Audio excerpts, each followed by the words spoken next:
I'm going to welcome Barnaby Raine. Barnaby's a historian at Columbia University in New York. He's an activist and a brilliant analyst and a commentator on Marxism, anti-Semitism, the politics of the Labour Party, and much more beyond that. You may, like me, have been cheering the telly recently when he just continued to speak the truth on Newsnight loudly, despite Kirsty Walk rudely shouting at him and over him on Newsnight recently. He and I first met when he was trying to organise a lot of rather independent-minded groups into a Jewish bloc on the huge demo for Gaza in 2014.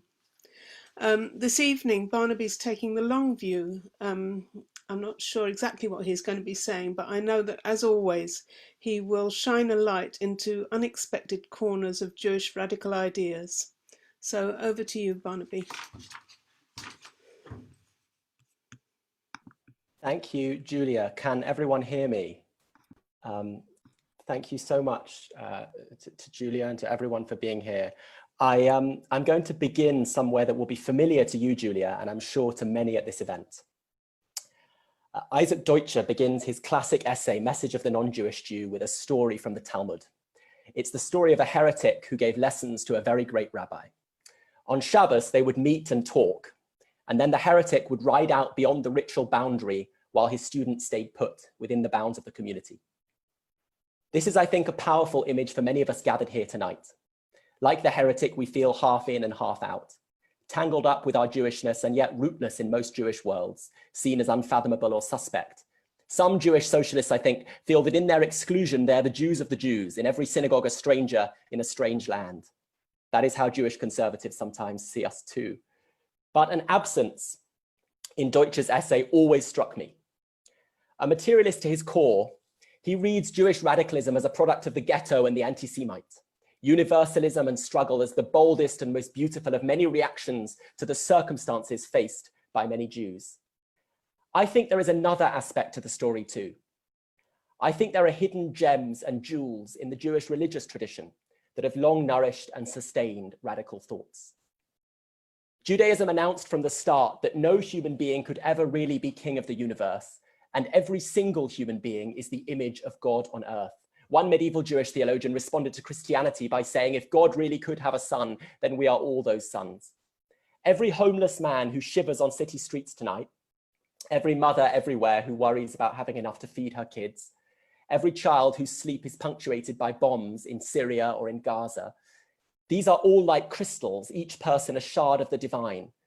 And that view cannot possibly sanction this world we inhabit, a world of iniquity, where some people pretend to be kings and so many people are not free.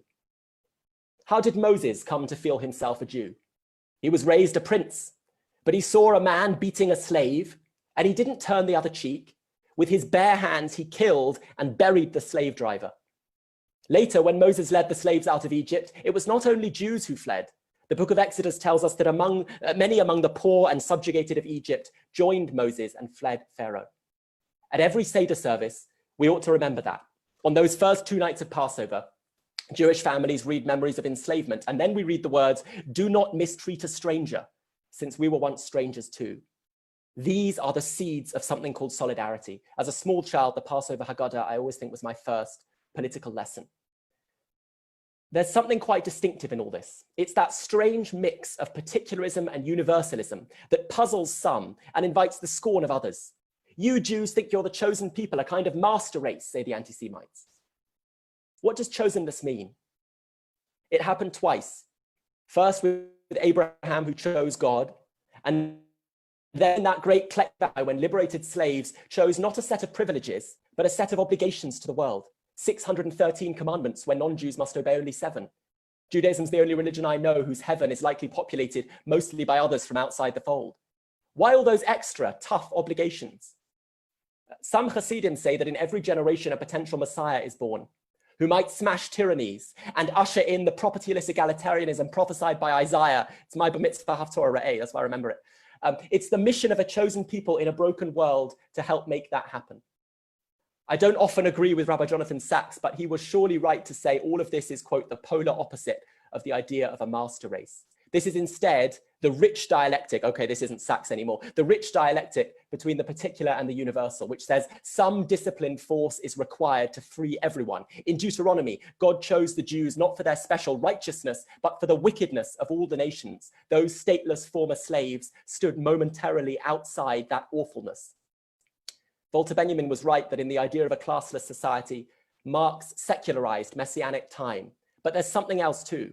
The working class, Marx's particular agent for universal emancipation, follows a very old and very Jewish mold. Think now of Hanukkah, a small colonized population living under the domination of a mighty imperial power in historic Palestine, which sought to make the colonized disappear. A small band waged a struggle to be free. Who are their heirs today? Tribal particularism would say this is a story about Jews, meant only for Jews, and so we should support Jews in subjugation and in strength. To be sure, you can find this kind of thinking in the Bible and in our religious texts. These texts are all contested terrain. But there is a nobler tradition on my mind as I light the Hanukkah candles. It is the militancy of Moses and the prophet Amos and the Seder service, the radicalism which preaches utter insubordination to the oppressed everywhere. These are the words of Isaiah. And every Jew should know them, because each year on Yom Kippur, when we fast and crowd into synagogues, we read these words. They're one of the Yom Kippur Haftorahs. This is Isaiah. Why, when we fasted, did you not see us, God? When we starved our bodies, did you pay no heed? Because on your fast day, you see to your business and oppress all your workers. Is this the fast I desire? A day for men to starve their bodies? No, this is the fast I desire. To unlock wicked bonds and untie the cords of the yoke, to let the oppressed go free, to break off every yoke. It is to share your bread with the hungry and to take the wretched poor into your home. When you see the naked, to clothe him and not to ignore your own kin. Then shall your light burst through like the dawn and your healing spring up quickly. Your vindicator shall march before you. On the holiest day of the year, Jews are commanded to read those words, a condemnation by a prophet speaking in the name of God, directed against the Jews of his time. Jewish militants and Jewish radicals, Jewish universalists and Jewish egalitarians have often been a noisy minority within Jewish worlds, but the banners we carry and the flames we keep alive have the very noblest of all origins.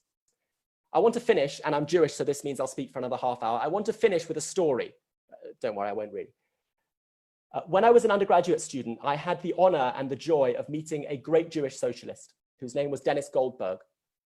Dennis was prepared to be maligned and imprisoned in the struggle to topple fascism and to bring about a new world. He was the only white defendant tried next to Nelson Mandela and sentenced to life behind bars. The ranks of the South African Communist Party were full of Jews like Dennis, heroes like Joe Slovo and Ruth First, murdered by an apartheid letter bomb. A minority among Jews who refused the comforts and the security of white life in South Africa and took up arms so that everyone might one day be free. Now, we're privileged to have one of them, Andrew Feinstein, with us tonight, so I won't say anything more about South Africa, but the lesson I took from Dennis was something broader. We packed out a hall in Oxford to hear him speak. Once he was a terrorist, the kind loathed in polite society, but today he stands as a respectable fighter for democracy. We rolled out the red carpet for him. But Dennis did not come to accept applause for what he had done in South Africa. He came, like so many Jewish radicals before him, to announce that the struggle was not over because everybody is not yet free. He came to speak of the plight of the Palestinian people. South Africans, like Jews, have so often generalized from the bitterness of their own experience to forge a gorgeous demand that nobody should ever live knocked forever onto their knees. And so Dennis had no interest in the applause of the rulers of the world, respectable liberals who today pretend that they always wanted democracy in South Africa. Dennis had many decades thrown his lot in with a different family, and we should do the same. Today in South Africa, there's a museum of apartheid where children from all backgrounds learn of the horrors of the past and share the heroes of the struggle. One day, I hope, there will be the same in Palestine, a place where every child can identify with those who dreamed of freedom and kept hoping until they won. Today in Palestine, some children grow up under the shadow of checkpoints and walls and a blockade, prizing the keys to the homes from which their grandparents were chased. They have been demeaned and feared, and even to tell their stories and to speak the language of freedom is banned. Like the Maccabees, they refuse to disappear. A few miles away, other children grow up paranoid and afraid, living in stolen homes and fearful of the revenge of the wronged. It is no coincidence that the Palestinian struggle so offends the powerful everywhere. When they fly kites next to the soldiers whose guns keep them from their own homeland, when they seek the right to return and to undo their exile, theirs is a dream and a demand for a world beyond all the humiliations and the violence that scars the earth today, when some have rights and others are dispossessed. One day, though the night is long, and though it may seem unlikely, we believe that it will all be different. One day, the colonizers and the colonized will both be liberated together by coming to live with one another as human beings. And when that day comes, people will shake their heads and say, what took us so long? I think of this hope, and I remember Maimonides with his 13 principles of Jewish faith. The penultimate principle reads, Ani ma'amin be'emunah shlema b'vias HaMashiach, I believe with full faith in the coming of the Messiah. And Maimonides continues, and though the wait has been long, I await the coming of the Messiah with every day. Thank you so much, everyone. Happy Hanukkah.